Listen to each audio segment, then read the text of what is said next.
is the first time I'm coming into this hall, so I wish I would have come here earlier. But other than that, I have no other negative. I'm very happy to be here. As my good friend, long-term friend for decades now, Satyadev has said, our character was shaped when we were young, like anybody. And we have always been a very progressive, very open family, society, culture. In particular, I think soon after I became MLA, I once went to that all-night temple celebration. No, you know what I'm talking about? The Rajasthani Association, something they called me for one all-night. Somebody came and sang and all that, right? And I saw a lot of young people who were very recently arrived and who had not been here very long. Actually, I have one question. My English is slightly easier than my Tamil. Better I speak in English or better I speak in Tamil? English better, okay. Easier for me, maybe easier for you. Yeah. So, at that time I said to them that I know what it feels like a little bit to be in your shoes, because I also went to America at the age of 21.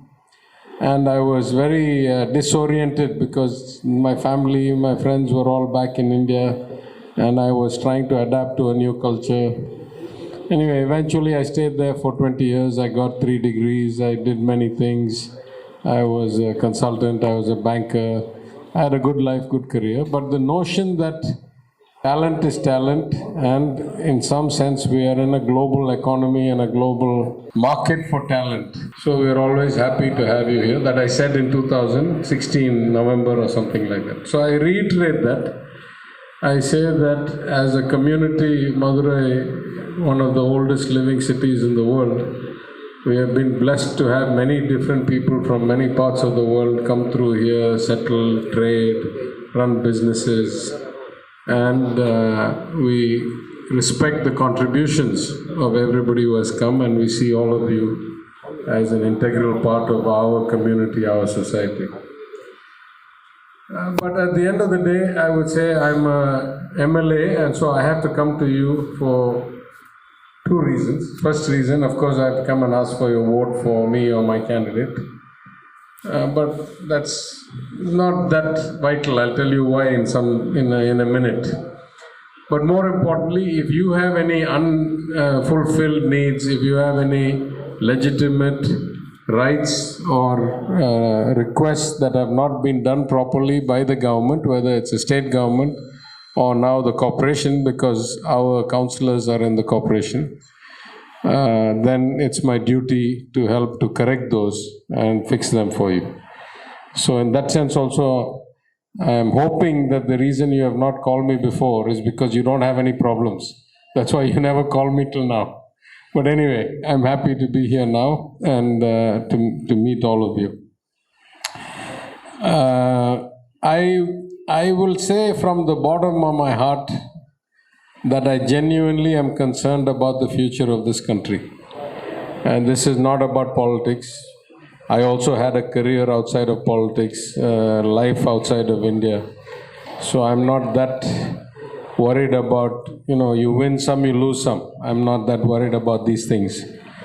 But I genuinely worry about the future of our country, and it has 2 parts. The first part has nothing to do with this election or even this ruling party. It had to do with the fact that the nature of government itself, the nature of administration, has been failing for quite some time. Whatever the people who wrote our Constitution, the great leaders who wrote our Constitution, what they wanted to see as a democracy, what they wanted to see as equal rights for everybody, and a functional administration that delivered results and improvement. वो तो नहीं हो रहा है. It has become defunct. And I say that for all parties, for all states, for all local bodies, for government in Delhi, everywhere. I'm not making a political argument here. The scale of our country has grown tremendously. The number of voters, the number of institutions, the number of companies, PSUs, government companies, boards, and the complexity of the work has kept on increasing. And what we have not done as a country, as a society, we have not invested enough in building the notion of administration. We have not put enough data systems in place. We have not got enough employees. We have not got enough managers. So I just give you 2 data points. Across this country today, from union government to all the states, probably including the local bodies, for every 100 sanctioned posts, there are only about 60 of them that are filled. 40% vacancy, from engineer to hygiene inspector to secretary to any post, to income tax, everywhere 40% vacancy. That means each officer is doing 2 people work, 1.5 people work, 3 simultaneous posting, additional responsibility, etc. What most companies put computer systems 20, 30 years ago, we have not even started to do now. And that's again all governments, all parties. I'm not making any distinction. The state of Tamil Nadu, almost 8 crore people. We have 54 departments, 38 districts, hundreds of government boards, companies, regulatory bodies. Do you know how many IAS officers the state of Tamil Nadu has? Anybody? Altogether about 325. In my opinion, we need about 1,500. Then only we can run the place properly. So in that sense, this decay in the nature of government and the delivery to citizens was already happening before. And what it does is it makes politicians like us come to the job, realize that it's very difficult to get anything done, and many people start saying, okay, I can't do what I really want to do, what I'm really supposed to do, at least let me do what's self-interest, my friend, my family, my business, these kinds of things. So this has led, it's a vicious cycle. Many people have started to deteriorate. This was happening for many years. Now I have a second concern. In this situation where it's very hard to do the real work, very hard to do good things, then of course corruption happens, of course all kinds of wrong things happen. But now I'm genuinely worried that too much power has been put into too few hands. So individuals, even if they were almost as smart and as good as God, even then I would worry that 2 people should not have so much power. 40, 50, 60, 80 cabinet ministers are there. Are they really independently exercising their brains and their capacity? I'm not sure. So from my perspective, this election, I'm not really that worried about who forms the government in Delhi as long as it is not authoritarian. I'm not saying it should be party A, I'm not saying it should be party B, I'm not saying it's this coalition, I'm not it's that coalition. I would like to see a government where 50 ministers actually do 50 different jobs instead of 2 people doing all the jobs and 48 ministers being yes sir, yes sir. Because nobody is that good. And the data for the last 10 years suggests that we are not achieving what we should achieve. I'll give you a different perspective. In 1990, China and India had the same exact per capita GDP, 1990. Today, we are 34 years later. China is either 3 times as good as us or 5 times as good as us. Their data is almost as unbelievable as our data. So we can't tell. Both data are a bit fudged. What happened? What is it that changed? China had probably 15 to 20 years of almost 10% growth a year in real terms after inflation. We have never achieved anything close to it. In Tamil Nadu, we had one 5-year period where we had 10% a year, every year for 5 years. What happens? 1.1 to the power of 5 is about 80% growth. So then you get real growth. You alleviate poverty, you lift people into the workforce, you do things. This is supposed to be our time. We should not be proud and say we have 6% growth, we are the largest economy, etc. All that is meaningless. 1/6 of the human beings in the world today are Indian.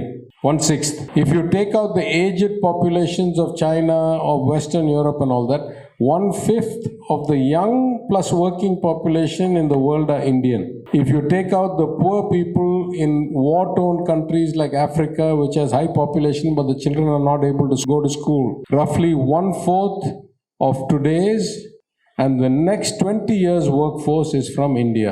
If we are smart, if we develop this workforce, if we make them employable, if we give them skills, if we get right capital investment, we can have 10% growth a year for 10 years and we can make this country much better in terms of quality of life, no garbage on the streets, better drainage, good bus service, clean air. These are the potentials that we have. To me, if you want to get that kind of growth, if you want to have that kind of acceleration, you need three things. You first need a calm, compassionate society. Everybody should be able to do their business without worry. Tomorrow there'll be violence. Tomorrow they'll turn on me because I'm a minority. I can't live in this place because I'm only 5% of the population. Somebody is 95. You must have a calm, harmonious society. Then you must have a well-educated workforce, starting with primary school. Everybody should go to primary school. All boys, all girls, all communities, upper caste, middle class, lower class. Everybody should go. Only then the average productivity of the society will go up. And then you must have good capital investment both from inside plus also outside the country, because there's a lot of capital. I used to be an investment banker, and there's a lot of capital looking for a place to get returns because there's not that many opportunities in the world. We can do so much better than we are doing now. And therefore, it is very sad to me that we see this debate, which is so meaningless, so low debate. I ask you a single question. Who got Bangladesh independence?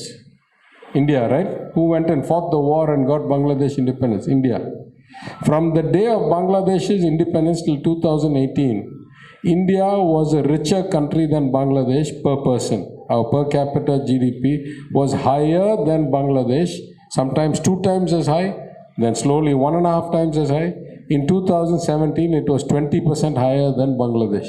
Today, Bangladesh is richer than us. Bangladesh's per capita income is 20% higher than Tamilnadu's. Pakistan's per capita income is almost 60% higher than per capita in Uttar Pradesh. What have we done? We have failed our citizens. I am a citizen of India. I am not only a citizen of Tamil Nadu.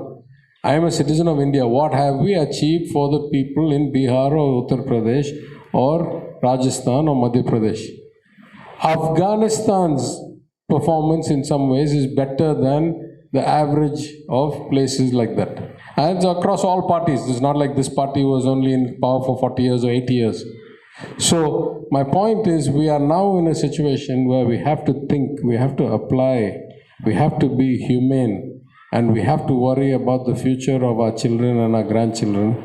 And in that sense, I say, therefore, I am worried about the outcome of this election. Otherwise, I don't, I'll say I'm good. When the ADMK will say he's good, Congress will say he's good. Yeah, people will find out. They'll put somebody, then 5 years later, they don't like them, they'll throw them out, they'll put somebody else.